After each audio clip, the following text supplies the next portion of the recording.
साहित्य संमेलनाच्या निमित्ताने आपण जमलेले आहोत. ही लोकभाषा आहे. 98व्या मराठी साहित्य संमेलनाच्या निमित्ताने आपण जमलो, ही अभिजात भाषा आहे. आणि आपण सगळी मंडळी या निरनिराळ्या बोलींच्या मधनच बोलत आलेले आहोत.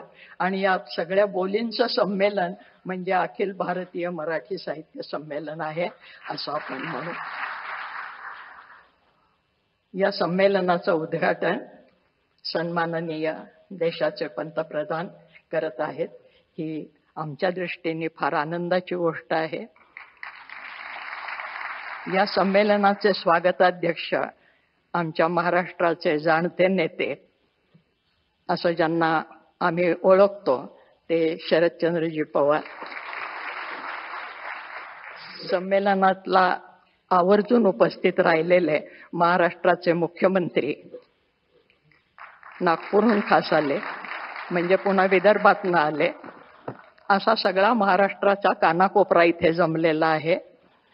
या अखिल भारतीय मराठी साहित्य संमेलन आयोजित करण्यासाठी आणि अध्यक्षीय निवड करण्यासाठी जी यंत्रणा आहे अखिल भारतीय मराठी महामंडळ, त्या महामंडळाच्या अध्यक्षा आमची मैत्रीण उषाताई तांबे, या संमेलनाचे पूर्वाध्यक्ष आणि आमचे सन्मित्र रवींद्र शोभणे, अशी ही सगळी या संमेलनाला मुद्दाम आम्हाला घरातनं आणून बोलवून इथपर्यंत स्वागत करणारे आणि मला इथपर्यंत सोडणारे या संमेलनाचे सगळे संयोजक संजयजी नहार आणि त्यांची सगळी टीम,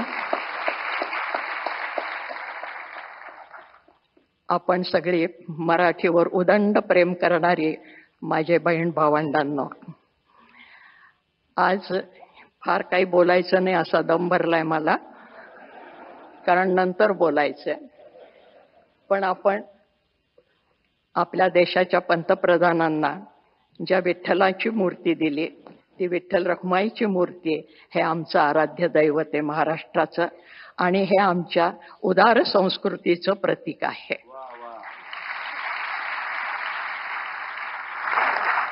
कारण हा विठ्ठल आला कुठून?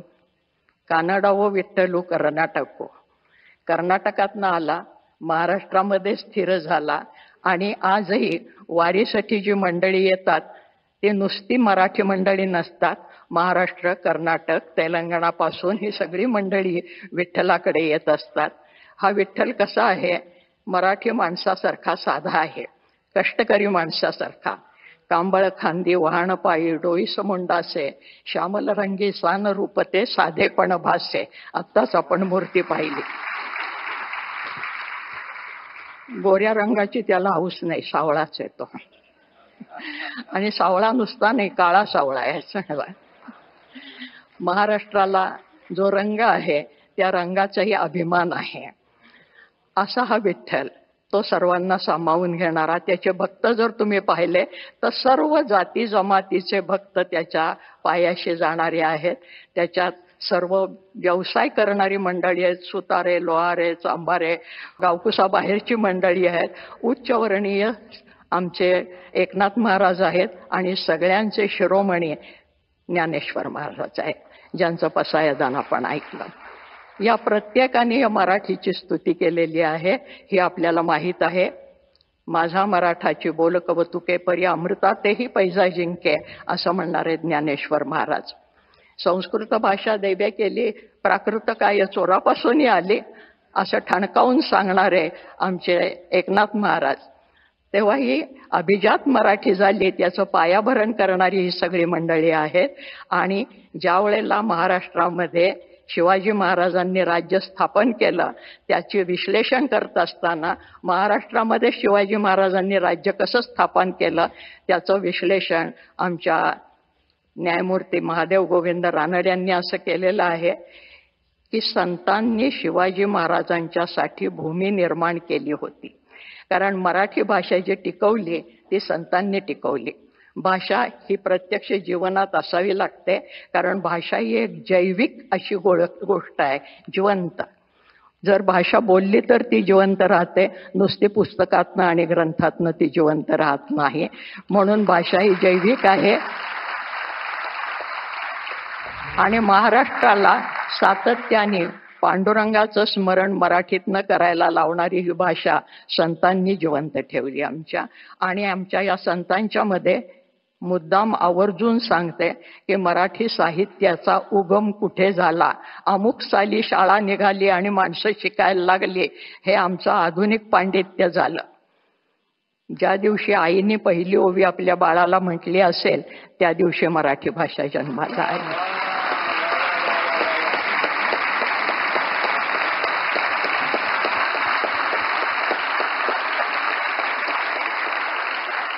कांदा मुळा भाजी अवघी विठाबाई माझी, लसूण मिरची कोथिंबिरी अवघा झाला माझा हरी, असं म्हणणारा आमचा सावता माळी त्यांनी ही भाषा जिवंत ठेवलेली आहे. फार कशाला, जनाबाई मुक्ताबाई तर आपल्याला माहितीच आहेत की विठ्ठलाला आणि जनाबाई बरोबर दळायला लागला, कांडायला लागला, पाणी भरायला लागला. जनी बैसली नाही आला पाणी नाही सणाला, मुद्दाम बोली भाषेत सांगते. जनी बैसली नाही आला पाणी नाही सणाला, हाती घेऊन घागरी देव निघाले तातडी, जनाबाईला आंघोळ घालायला. ही आमची मराठी भाषा आणि ह्या मराठी भाषेला अभिजात दर्जा मिळालाय. या सगळ्यांना मिळून हे अभिजातपण आलेलं आहे. जास्त आत्ता बोलत नाही, पण आमचा हा विठू सगळ्यांना आपल्या पदराखाली घेणारा आहे, आपल्या सावलीखाली घेणारा आहे. या संतांच्या मध्ये अंत्यज म्हणजे ज्याला आज आपण बीसी आणि ओबीसी वगैरे म्हणतो, ही सगळी मंडळी त्याचे परमभक्त आहेत. हे कुठल्याही शाळेत शिकले नाहीत, त्यांना कोणीही शिकवलं नाही आणि तरी सुद्धा ते मराठीमध्ये काव्य करत होते. याचा अर्थ मराठी फक्त लिखितमध्ये नाही, ती बोलीतनं निर्माण झाली, बोलीमधनं पसरली आणि म्हणून शिवाजी महाराजांना खेड्यापाड्यातले मावळे मिळाले. भाषा ही जिवंत राहिली त्यांच्यामुळे. आणि भाषा हे संस्कृतीचं बलस्थान असतं. कुठलीही भाषा आजही जगाच्या पाठीवर कुठे हिंडत असलो, आणखीन मराठी शब्द ऐकायला आला तर आपण चमकून बघायला लागतो, तुम्ही नागपूरचे का, तुम्ही महाराष्ट्रातले का. तर हे भाषेचं आपलेपण निर्माण करणारी, भाषा ही जोडणारी गोष्ट असायला पाहिजे, तोडणारी नाही.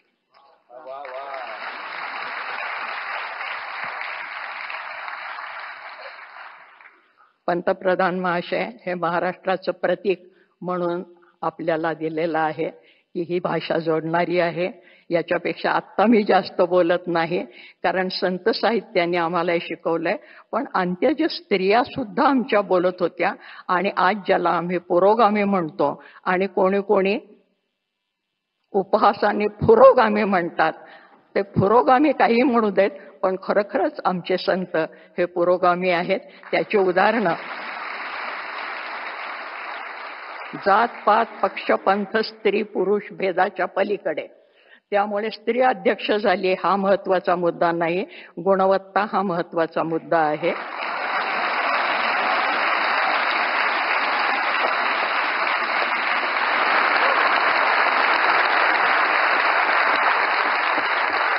आणि म्हणून दिल्लीचं तख्त राखणारा महाराष्ट्र माझा हा साहित्यातनं जिवंत राहिलेला आहे, कर्तबगारीतनं जिवंत राहिलेला आहे. ज्या ठिकाणी संमेलन होतं आहे त्या ठिकाणी मराठी माणसांनी एकदा छावणी टाकलेली आहे. हा सगळा इतिहास आपल्याला माहिती आहे. या संमेलनाचा 70 वर्षापूर्वी जे लक्ष्मण शास्त्री जोशी अध्यक्ष होते, त्यांना मी गुरुस्थानी मानते. त्यांचा सहवास मला काही काळ लाभला, त्यांच्याबरोबर मी काही काळ काम केलं विश्वकोशामध्ये, याचाही मला अभिमान आहे. त्या काळामध्ये जे काकासाहेब गाडगीळ साहित्य संमेलनाचे स्वागताध्यक्ष होते आणि आज पुन्हा महाराष्ट्राचे शरदचंद्रजी पवार आहेत, तर ते काकासाहेब गाडगिळांच्या नावाने मला नुकताच एक पुरस्कार त्यांच्या नातवानी सांगलीला आणून दिला घरामध्ये, अनंतराव गाडगिळांनी. आणि कदाचित शरद भाऊंच्या लक्षात नसेल, परंतु त्यांच्या राष्ट्रवादीने एकेकाळी माझी मुलाखत घेतली होती आणि त्यानंतर त्यांचं कुठेतरी भाषण झालं. त्यावेळेस त्यांनी सांगितलं होतं की महाराष्ट्रामध्ये अजून कोण साहित्य संमेलनाचे अध्यक्ष व्हायला पाहिजेत. ती जी काही 5-6 नावं घेतली होती त्यात एक माझं नाव होतं, ते छापलेलं अजून माझ्याकडे आहे. आज असा गंमतशीर योगायोग आलेला आहे की ज्यांना मी गुरुस्थानी मानते ते शास्त्री बुवा म्हणजे जोशीजी, लक्ष्मण शास्त्री जोशी यांच्या जाग्यावर मला उभं राहण्याचं भाग्य मिळालं. ज्यांनी ती इच्छा प्रकट केली होती ते स्वागताध्यक्ष आहेत. आणि ज्या प्रधानमंत्र्यांचा तो अधिकार आहे, त्या राजधानीमध्ये हे संमेलन होतं आणि प्रधानमंत्री त्याचं उद्घाटन करता आहेत. या सगळ्या अतिशय आनंदाच्या गोष्टी आहेत. हा आनंद आपण पुढचे 3 दिवस सगळ्यांच्या संगतीमध्ये घेणार आहोत आणि आपण एकमेकांचं मैत्र जोडून पुढे जाणार आहोत. कारण भूता परस्परे पडो मैत्र जीवांचे, हे ज्ञानेश्वर महाराजांनी सांगितले.